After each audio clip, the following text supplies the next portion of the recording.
नमस्कार दोस्तों, मैं मयंक आप सभी का स्वागत करता हूं आपके अपने YouTube चैनल उन्नति क्लासेस पर। जैसा कि आपको पता है, मैं आपके लिए यूपी ट्रिपल एससी पेट के लिए जीके जीएस रीजनिंग और मैथ का प्रैक्टिस सेट लेकर के आ रहा हूं। तो उसी क्रम में ये मैथ का मैं 8वां प्रैक्टिस सेट आपके लिए लेकर के आया हूँ। ठीक है, थोड़ा सा गला ठीक नहीं है आज, इस वजह से थोड़ा सा धीरे बोलूंगा। ठीक है, आपको पता होगा कि आपको जीके जीएस के प्रैक्टिस सेट यूथ कंपटीशन का कराया जा रहा है, और अब जो मैं आपको है मैथ का भी उसी यूथ कंपटीशन टाइम्स का ही करवा रहा हूँ। ठीक है, उसमें आपके 17 सेट है, लगभग ये 8वां चल रहा है, और उसमें रीजनिंग मैं जो आपका जीके जीएस का जो पोर्शन है उसमें हम लोग आगे चल रहे हैं। तो ठीक है, तो क्लास को स्टार्ट करते हैं। सब लोग वीडियो को लाइक एंड शेयर कर दीजिएगा, चैनल को सब्सक्राइब कीजिएगा। देखिए, मैथ में भाई आप लोग मजा नहीं आप मैथ में आनंद नहीं ले रहे हैं। जीएस रीजनिंग तो ठीक है, लेकिन मैथ में आप पता नहीं क्यों बोर हो जाते हैं। आपको लगता है इसका महत्व तो नहीं है, लेकिन आपको पता होगा कि मात लोग मैथ में ही खा रहे हैं बात।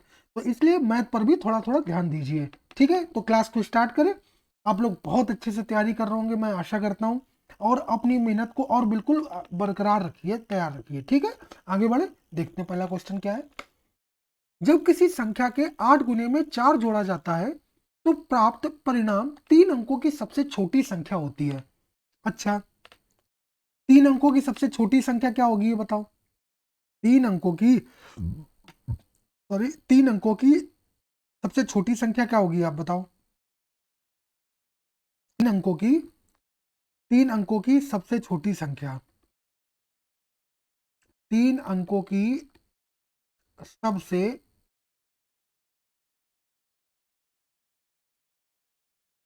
छोटी संख्या क्या होगी, वो 100 होगी।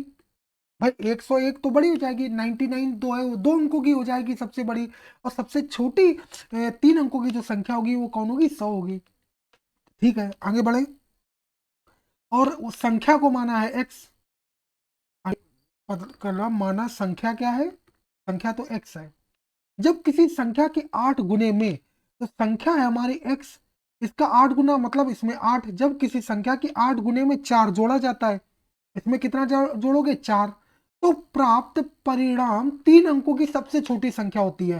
3 अंकों की सबसे छोटी संख्या कितनी है, 100।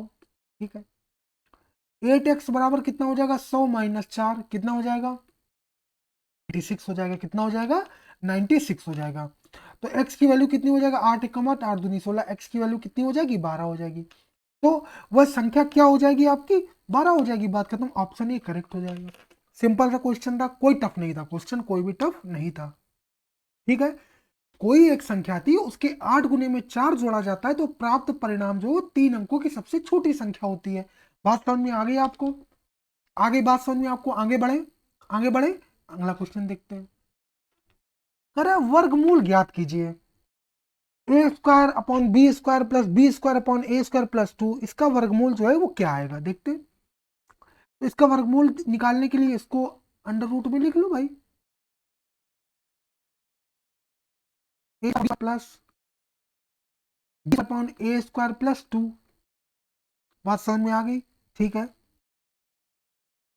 तो क्या होगा ये, अगर यहाँ पर, अगर जैसे ये लिखा है A square upon B square upon A square plus 2 into A square upon B, sorry 2ab होता है, तो A 2a square upon B square into B square upon A square, तो ये तो कैंसिल हो जाएगा, तो फिर भी वैल्यू ये आ जाएगी।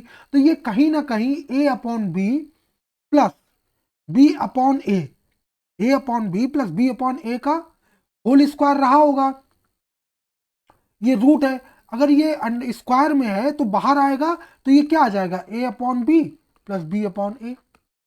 काम खत्म। अगर सीधी सी बात है, A upon B plus B upon A इसका स्क्वायर है, तो स्क्वायर हटेगा तो क्या आ जाएगा, A upon B plus B upon A हो जाएगा। कौन सा ऑप्शन करेक्ट होगा ये देखो आप, डी ऑप्शन करेक्ट हो जाएगा। बात खत्म हो गई। बात समझ में आई, क्या हुआ, उड़ तो नहीं गया, उड़ तो नहीं गया। याद करना था, ये था, इस वर्गमूल याद करना था इसका, हमने अंडर रूट लगाया इसमें। ये प्लस 2 था, ये प्लस 2 आपने पढ़ा है ना फॉर्मूला, ए प्लस बी का होल स्क्वायर, भाई समझ लो सब लोग, A square plus B square plus twice A B.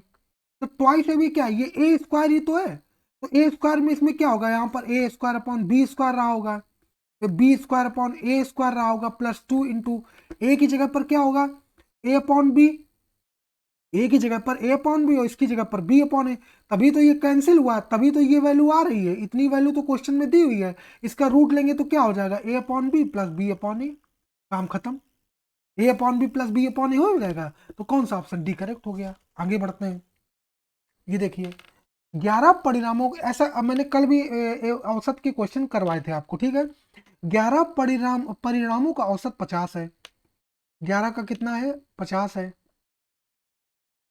5 परिणामों का औसत 49 है, अंतिम 6 का कितना है 52 है, तो छठे परिणाम का मान निकालना है, तो ये कितना हो जाएगा, सम कितना हो जाएगा 55 550 हो जाएगा, ये सम हो जाएगा, ठीक है, 6 नियम 54 का 4 80 लगे 5, 6 चौक 24, 24 और 5 कितना हो जाएगा 29, ये 294 हो जाएगा, 6 दूनी 12 का 2 80 लगा 1, 6 पंचे 30 और 1 31 कितना हो जाएगा 312 हो जाएगा। बात समझ में आ गई, तो इन दोनों को जोड़ लो, 4 2 6 9 1 10 3 2 5 1 606 606 में 550 घटा दो, कितना आ गया 6 और 56, काम खत्म, 56 सी ऑप्शन है, ये करेक्ट हो जाएगा। बात समझ में आ गई, इसमें कोई समझाने की जरूरत मुझे लगता कि नहीं है, ठीक, आगे बढ़ते हैं। एक विलयन में पानी की 320 ग्राम मात्रा में सामान्य नमक की मात्रा 45 ग्राम है, द्रव्यमान प्रतिशत द्वारा द्रव्यमान के संदर्भ में विलयन की सांद्रता की गणना कीजिए। एक विलयन में पानी की 320 ग्राम मात्रा में सामान्य नमक की मात्रा 45 ग्राम है, द्रव्यमान प्रतिशत द्वारा द्रव्यमान के संदर्भ में विलयन की सांद्रता की गणना कीजिए। ठीक है, आगे बढ़े, देखो अब भाई विलयन की सांद्रता निकालनी है, विलयन है 45 ग्राम सामान्य नमक है, और विलयन में पानी की मात्रा 320 ग्राम है, तो 320 ग्राम पानी हो गया और नमक हो गया, तो पूरा 320 और 320 प्लस 45, आगे बात समझ में, इंटू 100, आगे बात समझ में, तो ये हो जाएगा आपका 45 अपॉन 5, 4 2 6 365 मल्टीप्लाई बाय 100, ये आपका 5 से 5 नियम 45, 5 सत्ते 35, 1 5 3 15, ये हो जाएगा, ये हो जाएगा आपका 900 अपॉन 73, कम 73 आएगा, 7 बचे, 8 में से 7 जाएगा बचा 70, ये देखें तो 7 3 3 3 सत्ते 21, 3 ज्यादा हो जाएगा तो आएगा 2 बार जाएगा, कितनी बार 2 बार,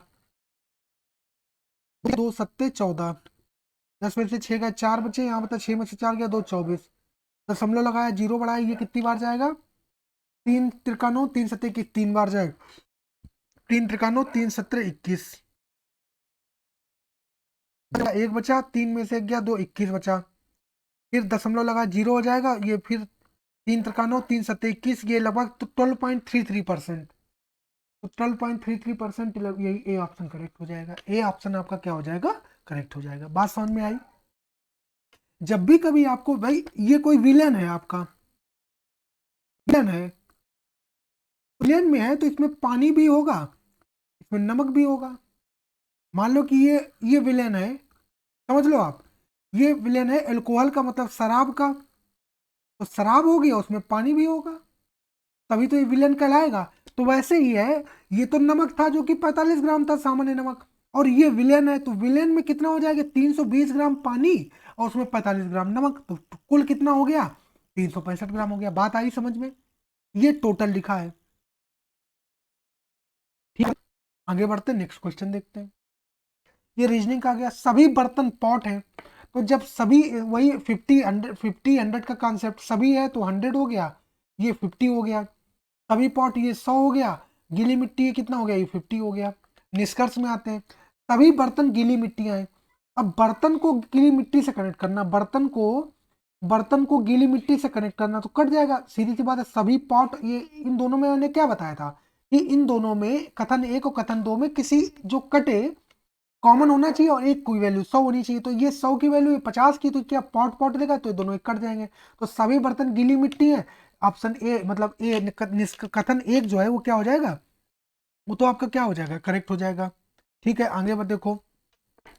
कुछ गीली मिट्टी पॉट है, कुछ गीली मिट्टी का मतलब क्या, ये क्या हो, ये है 50 और ये भी है 50, ये है 50 और ये भी 50, तो कुछ गीली मिट्टी क्या है, पॉट है, तो इसको उल्टा करके 100 को हम 50, पॉट को हम 50 लिख सकते हैं, गीली मिट्टी यहाँ 50 है ही, तो ये भी कर जाए, तो क्या दोनों निष्कर्ष जो है, क्या दोनों निष्कर्ष अनुसरण करते हैं, ऑप्शन क्या हो जाएगा, डी करेक्ट हो जाएगा। आई बात समझ में, मतलब अगर आपको कनेक्ट करना है दो स्टेटमेंट को, उनमें से एक की वैल्यू जो है वो 100 होनी चाहिए, तभी दोनों 100 हो तब भी कट जाएगा, लेकिन कम से कम एक की वैल्यू 100 होनी चाहिए तभी कटेगा आपका। ठीक है, आगे बढ़े, इतने में कोई दिक्कत, आगे बढ़ते हैं। से क्या शेष से अलग है, कुत्ता, शेर और गाय, ये आप इसका आपको जवाब देना, निम्न में से जो है वो क्या अलग है, इसका आपको जवाब देना है। ठीक है, इसका आपको जवाब देना है, तो क्या हो जाएगा इसका, देखो कुत्ता बकरी गाय, लेकिन इसमें क्या हो जाएगा, इसमें हो जाएगा आपका शेर। क्यों भाई, कुत्ता पाला जा सकता है, बकरी को भी घर में पाला जा सकता है, गाय को भी पाला जा सकता है, लेकिन शेर जो है तो जंगली जानवर है, ये कौन पालता है भाई, शेर क्या है, जंगली जानवर है। इसी वजह से ये डी ऑप्शन कहाँ है, डी ऑप्शन, देखो देखो देखो, इसमें घुमाया है, इसमें घुमाया, डी ऑप्शन में ए ऑप्शन दिया है, तो डी ऑप्शन कहाँ है, डी ऑप्शन बी ऑप्शन में दिया है, ये भैया ध्यान रखना है, बहुत मिस्टेक होती है लोगों से इसमें। ठीक है, आगे बढ़ते हैं। एक निश्चित कूट भाषा में 26 का अभिप्राय ए है, 25 का अभिप्राय बी है, निम्न में से कौन सा किसी देश के नाम को व्यक्त करता है। अच्छा, तो अगर बात करें तो ये जैसे आपने पढ़ा है A B C D E F, तो ए की वैल्यू 1 होती है, बी की 2 होती है, सी की 3 होती है, डी की 4, ई की 5, एफ की 6, डट डट डट, जेड की क्या होती है, 26 होती है। इन्होंने उल्टा कर दिया, ए को 26 कर दिया, बी को 25 कर दिया, सी को 24 कर दिया, डी को 23 कर दिया, ई को 22 कर दिया, एफ को क्या कर दिया, 21 कर दिया, और जेड को क्या कर दिया होगा, 1 कर दिया होगा, तो ऐसी ही वैल्यू लिखनी है। तो अगर पहले ऑप्शन में देखें तो 18, 18 किसकी हो जाएगी, पहले तो ये बताओ, 18 देखो ये 18 जो वैल्यू हो जाएगी किसकी हो जाएगी, उल्टे में देखें 18, तो 18 ये पड़ेगी F, F A A B C D F, 18 की A B C D E F. अच्छा, इसको लिख ले क्या पूरी, एक मिनट,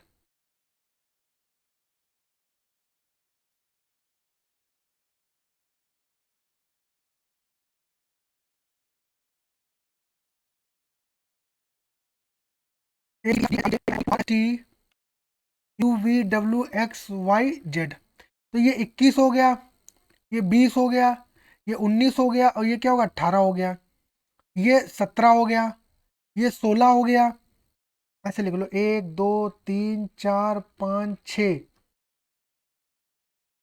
8 9 10 11 12 13 14, और ये कितना हो गया, 15 हो गया। बात आई समझ में, बात आई समझ में, तो 18 की जगह पे क्या हो गया, आई हो गया।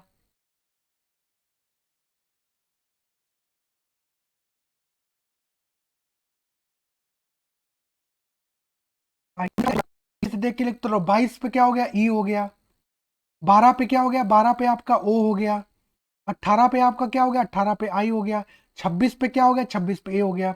तो आई एच ई ओ आई, ये कुछ नाम व्यक्त करता है क्या, कोई नाम नहीं व्यक्त करता है। 13 पे क्या है, 13 पे एन है, 22 पे क्या है, 22 पे आपका ई है, ये और 22 पे ई है, और आपका 11 पे क्या है, 11 पे आपका क्या है, 11 पे आपका पी है, 26 पे आपका क्या है, 26 पे आपका ए है, 15 पे क्या है आपका, 15 पे है आपका एल, तो ये क्या बना, ये तो नेपाल बन गया, ये तो नेपाल आ गया, नेपाल आ गया, तो यही ऑप्शन करेक्ट हो जाएगा भाई, यही ऑप्शन क्या है, करेक्ट हो जाएगा, यही ऑप्शन करेक्ट हो जाएगा, नेपाल करेक्ट हो जाएगा। ठीक है, देखा, ये करना था इसमें। आगे बढ़ते हैं। नीचे दिए गए विकल्पों में से संबंधित शब्द का चयन करें, परिवहन, माल, तो बैंक। परिवहन से भाई माल की ढुलाई होती है, बैंक से उसी की प्रकार क्या होता है, धन का लेन देन होता है, बैंक से क्या होता है, धन का, पैसे का क्या होता है, लेन देन होता है, तो बैंक का संबंध किससे हो जाएगा, धन का हो जाएगा। अब कुछ लोग कहेंगे पाउंड, अरे भैया पाउंड है, डॉलर है, रुपए, ये तो सब मुद्राएं हैं, ये सब मुद्राएं हैं, लेकिन इसका आंसर करेक्ट क्या होगा, धन होगा, क्या होगा, धन होगा। आगे बढ़ते हैं। तरह यातायात के विभिन्न साधनों द्वारा विभिन्न शहरों की यात्रा करने वाले पर्यटकों की संख्या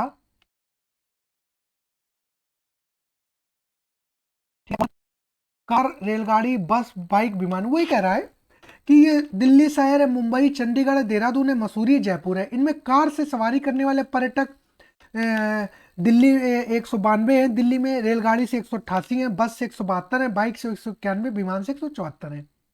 अगर जयपुर शहर की बात करें तो कार से जयपुर शहर की अगर बात करते हैं, जयपुर शहर की अगर बात करते हैं तो चलने वाले 168 है, रेलगाड़ी से चलने वाले 163 है, बस से चलने वाले 158 है, बाइक से चलने वाले 182 और विमान से चलने वाले 174 है। तो कह रहा है रेलगाड़ी से आने वाले पर्यटकों की औसत संख्या बताओ। रेलगाड़ी की बात कर रहा है तो रेलगाड़ी से औसत दिल्ली में इतने हैं, मुंबई में इतने हैं, चंडीगढ़ में इतने, देहरादून में इतने, मसूरी में इतने, जयपुर में इतने, तो इनको सबको ऐड कर लो। तो 9 3 12, 12 5 17, 17 और 4 21, 21 और 6 27, 27 और 8 35 के 5 हासिल लगे 3, 6 और 3 9, 9 5 14, 14 और 8 22, 22 और 9, 22 और 10 32 होता है, 31, 31 और 4 37, 37 और 8 45 के 5 हासिल लगे 4, 4 और 1 5 और 1 6, 1 7, 1 8, 1 9 और 1 10। तो कितना आ गया? 1055 आ गया। कितना आ गया? 1055 आ गया, ये रहा। अब जो 1055 आ गया उसने औसत पूछा है, तो औसत कितना हो जाएगा? 1 2 3 4 5 6 शहर है। कितने शहर है? 6 शहर है। तो डिवाइड बाई 6 कर दो औसत निकालने के लिए। तो 6 कम 6 4 45 हो जाएगा। 6 सत्ते 42 होता है। हाँ, 6 सत्ते क्या हो जाएगा? 42 हो जाएगा। 42 हो जाएगा, 3 35 हो जाएगा और 36 लगभग 6 176। भैया यही है, ये ऑप्शन क्या, यही नजदीक है सबसे, यही हो जाएगा। ठीक है, यही करेक्ट हो जाएगा। सिर्फ क्या निकालना था? रेलगाड़ी से आने वाले औसत पर्यटकों की संख्या निकालनी थी। तो रेलगाड़ी से ये सब क्या है? ये सब रेलगाड़ी वाले तो है, इनको सबको जोड़ लिया, जोड़ने के बाद में इसको औसत से डिवाइड कर दिया, तो कितना हो गया? 176 हो गया। बात समझ में आई? आगे आगे बढ़े, आगे बढ़ते हैं। सभी वाहनों से मुंबई और मसूरी जाने वाले पर्यटकों की कुल संख्या के बीच अंतर कितना? सभी वाहनों से, तो सभी वाहनों से मसूरी जा रहे हैं ये, और सभी वाहनों से मुंबई जा रहे हैं ये, इनके बीच अंतर बताना। तो इनको इनको जोड़ लो। अब अभी तक लंबा लंबा जोड़ा था, पड़ा पड़ा जोड़ लो। ये हो जाएगा 7 2 9 9 8 9 8 17, 17 और 6 23, 23 का 3 अस्सी लगे 2 8 2 10, 10 8 18, 18 और 7, 18 और 7 हो गया, 18 और 7 25, 25 और 6 31, 31 और 8 39, 31 और 8 कितना हो जाएगा? 39, 3 4 और 5 1 6 7 1 8 कितना हो जाएगा? 8 हो जाएगा। तो कितना हो गया? 893 हो गया। उसी प्रकार जब आप इन सबको सम करोगे, इन सबको जोड़ोगे, तो कितना आ जाएगा सम? इन सबको जोड़ने पर जो सम आएगा वो आएगा 795। इन दोनों के बीच अंतर कितना है? 13 से 5 गए 8 बचे, और यहाँ बचा 8, 8 से 9 9, ये कितना बचा? ये 9 बचा। तो 98 हो गया। तो 98 हो गया, तो ऑप्शन बी करेक्ट हो गया। ऑप्शन बी जो है वो क्या हो गया आपका? करेक्ट हो गया। बात समझ में आ गई? बात समझ में आ गई आपको? आगे बढ़ते हैं। से देहरादून जाने वाले पर्यटकों की संख्या विमान से चंडीगढ़ जाने वाले पर्यटकों की संख्या का कितना प्रतिशत है? तो रेलगाड़ी से देहरादून, तो रेलगाड़ी से देहरादून कितने लोग जा रहे हैं? 185। और चंडीगढ़ से, ये विमान से चंडीगढ़, विमान से जाने वाले 148 है। पर्यटकों की संख्या का कितना है? 148। तो ये 100 हो गया, 100 हो गया। तो कितना हो गया? 2 से 14, जो चाकू 8, 2 50, 2 सत्ते 14, और ये कितना हो गया? 25। पांचम 25 के 5 हासिल लगे 2, 5 15, 35 के 5 हासिल लगे 3, 5 15, 3 18, ये भी 5 बार चला गया। तो कितना हो गया? 125 हो गया। कितना हो गया? 125 हो गया। तो ऑप्शन ए इसका करेक्ट हो गया। बात आ गई समझ में? बहुत सिंपल सा क्वेश्चन था। बात आ गई समझ में? देख लेते हैं एक बार सारी चीजें सही से सिस्टम काम कर रहा है कि नहीं कर रहा है। देख लेते हैं, एक बार नजर डाल ही लेते हैं। सब चीजें सही चल रही कि नहीं चल रही? अभी तो सब जो है वो ठीक चल रहा है, कोई इशू नहीं है। आगे बढ़ते हैं। अगर विमान से जाने वाले पर्यटकों की औसत संख्या और बस से जाने वाले पर्यटकों की औसत संख्या के बीच अंतर कितना है? तो विमान से जाने वाले पर्यटक, तो विमान से जाने वाले पर्यटक इनको जोड़ो, यहाँ कितना आएगा? औसत औसत जोड़ के औसत निकालना। और बस से जाने वाले पर्यटकों की औसत संख्या। तो बस से जाने वाले पर्यटकों की औसत संख्या कितनी हो जाएगी? पहले तो आप विमान से जाने वालों की बताओ, इसे विमान से जाने वाले की बताओ, विमान से। तो विमान से जाने वाले पर्यटकों की संख्या कितनी हो जाएगी? औसत संख्या। तो विमान से जाने वाले पर्यटकों की औसत संख्या कैसे? इनको जोड़ो सबको। तो इनको जोड़ेंगे तो कितना आएगा? इनको जोड़ेंगे तो आएगा 1009। 1009 को आप 6 से डिवाइड करो औसत निकालने के लिए, तो कितना आएगा? ये आएगा आपका 168.16। बस से जाने वाले इन सबको जोड़ो, कितना आएगा? बस से जोड़ेंगे तो कितना आएगा? ये आएगा 968। 968 को फिर 6 से डिवाइड करो तो कितना आएगा? ये आएगा आपका 161.33। तो इनके बीच अंतर ज्ञात करना है, तो 168.16 और ये आ जाएगा 161.33। 6 से 3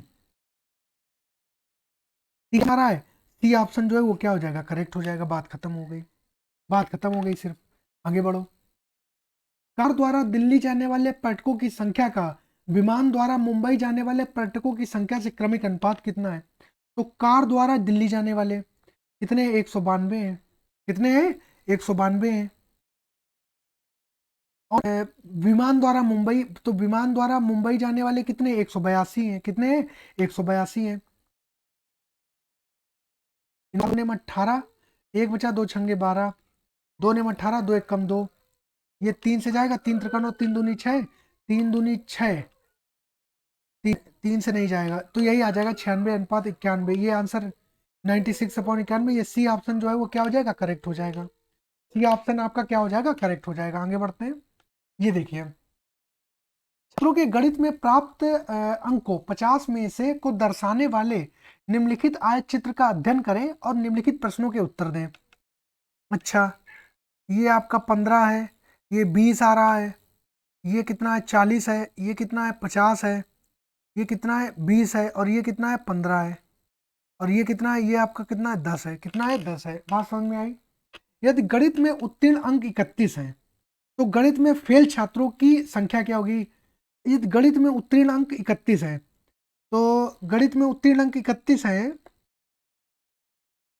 उत्तीर्ण अंक जो है वो कितने? 31 हैं। तो गणित में फेल, तो 31 कहाँ पे आ रहा है? 31 तो कहीं है, यहाँ कहीं आ जाएगा। 31 जो है आपका वो यहाँ कहीं आ जाएगा। तो उत्तीर्ण अंक 31 हो, तो गणित में फेल छात्रों की संख्या क्या होगी? फेल छात्रों की संख्या जो है वो आपको बतानी है। तो क्या आंसर हो जाएगा?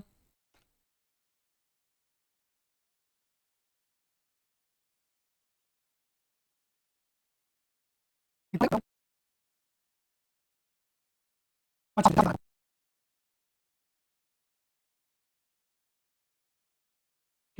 15 हो जाएगा। सीधी सी बात है, इसमें ज़्यादा दिमाग लगाने की जरूरत नहीं है, बहुत सिंपल क्वेश्चन है। आगे बढ़ो। कक्षा में छात्रों की कुल संख्या बताइए। अब ये भी कोई सवाल है? ये 15, 20, 20, 10, 30, 5, 35, 35 और 40, 75 हो गया। 75 और 50 कितना हो गया? 75 और 50, 7 5 12, 125, 125 और 10 कितना हो गया? 135 हो गया। बताओ, इससे सिंपल और क्या होगा? आगे बढ़ो। उत्तीर्ण हुए छात्रों की संख्या प्रश्न में बताइए। उत्तीर्ण होने के लिए 31 अंक अनिवार्य थे। तो भाई, उत्तीर्ण हुए छात्रों की संख्या बतानी, 31 अंक जो थे वो क्या थे? अनिवार्य थे। तो ये पास हुए वाले कितने? 20 प्लस 40 प्लस 50 प्लस 10 बटे बटे कितना हो जाएगा? ये आपका ये हो जाएगा। कुल छात्र कितने हैं? कुल छात्र कितने हैं? अभी 15 20 कितने निकाले थे कुल छात्र? 135 निकाले थे, अभी निकाला था पिछले 135, 135 निकाला था। ठीक है, ठीक है। इसको बनाना है, इसको प्रतिशत में बताना है, तो 100 कर दो ऊपर। जो 50 10 60 40 100 120, 120 बटे 135 तो मल्टीप्लाई पे कितना हो गया? 100 हो गया। 5 दूनी 10, 3 5 सते 35, 5 दूनी 10 जीरो, 3 नेम 27, 3 चौको 12 40, 4 दूनी 800 बटे 9। 800 बटे 9 का मतलब हो गया कितना? 9 नेम 81 नहीं होगा, 9 8 72 होगा, 72 8 80, फिर 80 हो जाएगा, फिर 9 8 72 हो जाएगा, ये 88। डी ऑप्शन करेक्ट हो जाएगा। बात खत्म। डी ऑप्शन क्या हो जाएगा? करेक्ट हो जाएगा। आगे बढ़ो।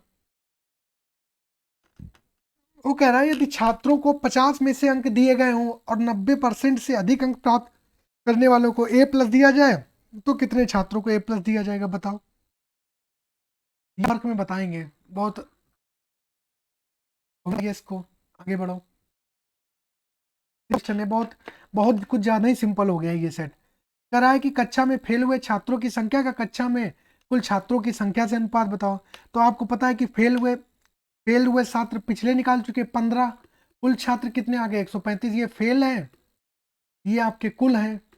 तो 15 कितना हो जाएगा, 15 नहीं 135 ही तो होता है, 1:9 बताओ। बहुत सिंपल क्वेश्चन आ गया इस सेट में। ठीक है आगे बढ़े, इतने बहुत सिंपल था, इसमें मुझे कुछ एक्सप्लेन करने की जरूरत नहीं है, इतना बेसिक आपको पता होगा।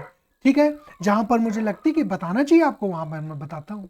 आगे बढ़ो, ये क्वेश्चन देखिए, कुछ इस प्रकार का ये क्वेश्चन कुछ पिछली बार के पेट में आया था, तो इसको भी देखिए। वो कह रहा है नीचे दिए गए रेखा चित्र में वर्ष 2009 से 2015 तक एक आटा उत्पादक कंपनी ए द्वारा गेहूं के आयात को टनों में दर्शाया गया है। गेहूं के आयात को टनों में दर्शाया गया है। अच्छा, 2009 में कितना है, 100 है, 10 में 150 है, 2011 में 200 है, 2012 में 165 है, 2013 में 225 है, 2014 में 175 है और 2015 में 260 है। वर्ष 2010 से वर्ष 2014 तक गेहूं के आयात में कितना परिवर्तन हुआ। वर्ष 2010 से वर्ष 2014 तक गेहूं के आयात में कितना प्रतिशत परिवर्तन हुआ। तो 2010 से कितना था, 150 था, 2014 में कितना था, 175 था, तो कितने की बढ़ोतरी हो गई है। तो 150 से 175 में कितने की बढ़ोतरी हो गई, 25 की बढ़ोतरी हो गई, कितने पर, 150 पर 100 पर। ये हो जाएगा आपका 25 से 25 पंचे 125 6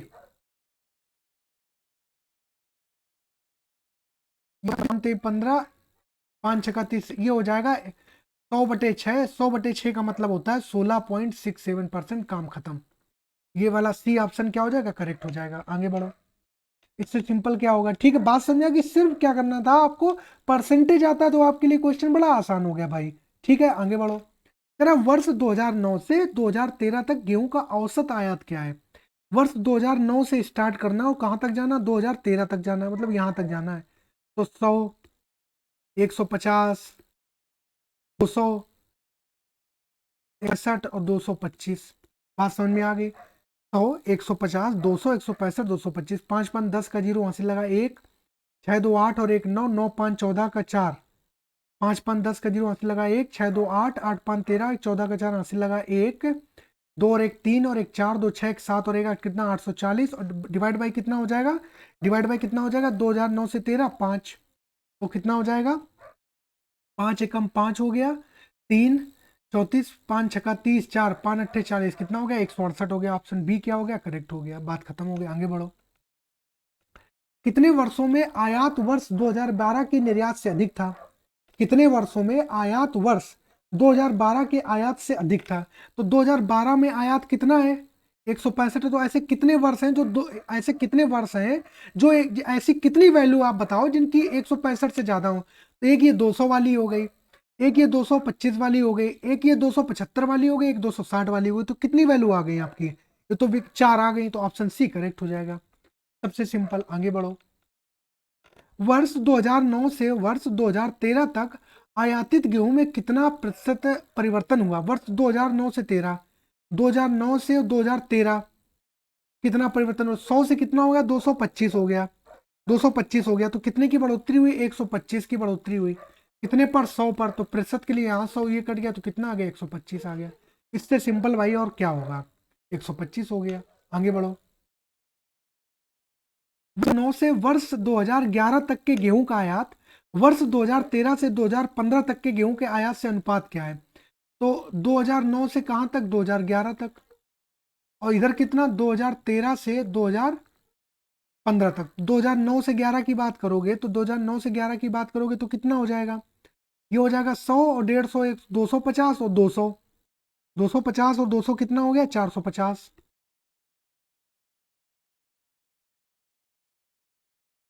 और 2015 की अगर बात करेंगे तो कितना हो जाएगा, 2013 से 2013 से 2015, 225, 175, 260। तो ये कितना हो जाएगा आपका, 225, 5 5 10, 5 15, 5 5 10 जीरो, 6 6 कितना हो जाएगा, 660 हो जाएगा। कितना हो जाएगा, 660 हो जाएगा। ये जीरो से ये जीरो कट गया, 3 से कट जाएगा, 3 एकम 3, 3 पचे 15 और 3 दूनी 6, 3 दूनी 6 15, अनुपात 22। ऑप्शन डी करेक्ट हो जाएगा। आगे देखते हैं। सिंपल है, इसमें कुछ नहीं करना है, सिर्फ आपको प्रैक्टिस करनी है भाई। सिर्फ इतने, कभी कभी इतने सिंपल क्वेश्चन आ जाते हैं कि आगे बढ़ते हैं। तो आज तक के लिए यही के आपके प्रैक्टिस सेशन था मैथ का। तो आप इनको रिवाइज करते रहिए, आप रिवीजन कर रहे होंगे। देखिए क्या है कि आप पेट का पेपर देना, आपको कोई बहुत कठिन पेपर नहीं आता है। आप जो चीज़ें बेसिक पढ़ रहे होते हैं, बार बार पढ़ रहे होते हैं, वही चीज़ें पूछी जाएंगी। ये सच्चाई है, चाहे 37 लाख लड़के बैठे फार्म भरे हो, चाहे वो 10 करोड़ भरे हो। समझ रहे हैं आप बात को? पेपर वही लेवल आएगा। तो आपको करना है, मैं कह रहा हूँ बार बार कि रिवीजन रिवीजन रिवीजन, आपको खूब रिवीजन करना है। आप खूब रिवीजन करना है, इतना आप याद रखिए बस। ठीक है, आप सब लोग अपने ध्यान से पढ़ाई करिए। बहुत कम टाइम बचा है, 1 महीने। अब तो कुछ ही 17, 15, 16 में पेपर है, डेट आगे बढ़नी नहीं है, पेपर आ ही चुका है। ठीक है, सब लोग अपना ध्यान रखिएगा। आप लोगों से एक रिक्वेस्ट है कि आप चैनल को सब्सक्राइब करिएगा, वीडियो को लाइक और शेयर भी कीजिएगा। आपका बहुत छोटा सा परिवार, इसको प्लीज़ बड़ा करिए। ठीक है, आप लोग के सहयोग के बिना ये नहीं हो सकता। तो मेरी रिक्वेस्ट है आपसे कि आप सब लोग मदद कीजिए, चैनल को ग्रो करने में मदद कीजिए। सब लोग अपना ध्यान रखिएगा, सब लोग अपना ध्यान रखिएगा। जय हिंद, वंदे मातरम।